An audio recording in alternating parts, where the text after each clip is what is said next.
বারবার চিঠি দেওয়া সত্ত্বেও ইউনূস সরকার এগুলি মানেন নাই।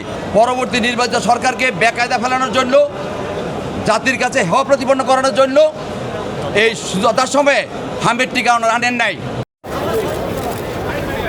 হামের টিকার অভাবে কোমলপতি শিশুরা মৃত্যুবরণ করেছে, 700-র মতো মৃত্যুবরণ করেছে। 1 লক্ষের কাছাকাছি বিভিন্ন হাসপাতালে চিকিৎসাধীন আছে। এই মর্মে আমাদের মাননীয় সংসদ সদস্য কিশোরগঞ্জ 5 জনাব শেখ মুজিবুর ইকবাল সাহেব তার দায়িত্ব থেকে বিগত সরকারের প্রধান সহ স্বাস্থ্য উপদেষ্টা সহ স্বাস্থ্য মন্ত্রণালয়ের সাথে জড়িত অন্যান্য ব্যক্তিবর্গের বিরুদ্ধে একটা মামলা দায়ের করেছেন। আদালত ঘটনাটা শুনেছেন। আমরা বারবার বলেছি যে বিগত সরকার পরবর্তী নির্বাচিত সরকারকে বেকায়দা ফেলানোর জন্য, জাতির কাছে হেয় প্রতিপন্ন করানোর জন্য এই যথাসময়ে হামের টিকা আনেন নাই। এই মামলা ইউনিসেফের বাংলাদেশের প্রতিনিধি সাক্ষী আছেন।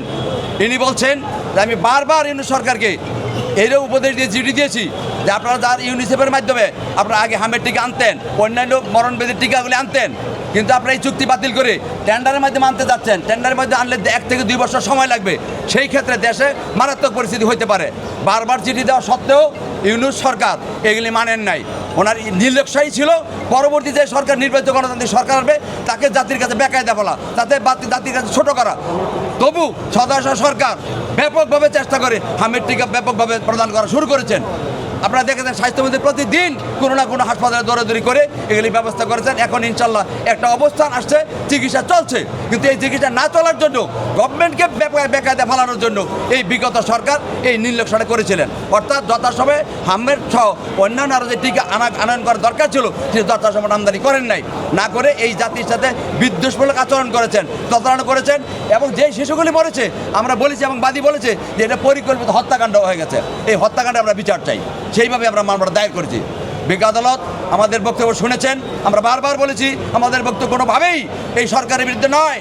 এই সরকারকে যারা বিব্রতকর অবস্থায় ফেলেছে তাদের বিরুদ্ধে, অর্থাৎ অন্তর্বর্তীকালীন সরকার এই সরকারকে বিব্রত অবস্থায় ফেলার জন্য, জাতির কাছে ছোট করার জন্য তারা যে কর্মগুলি করে গেছে সেটা নিন্দনীয় এবং সেটা অপরাধ, এবং সেইটা কোনোভাবেই তারা এই দায় এড়াইতে পারে না। সেই জন্য আমরা তাদের বিরুদ্ধে মামলা দায়ের করেছি এবং বিজ্ঞ আদালত শুনে পরবর্তী সময়ে আদেশ দিবেন মর্মে আমাদেরকে আশ্বস্ত করেছেন।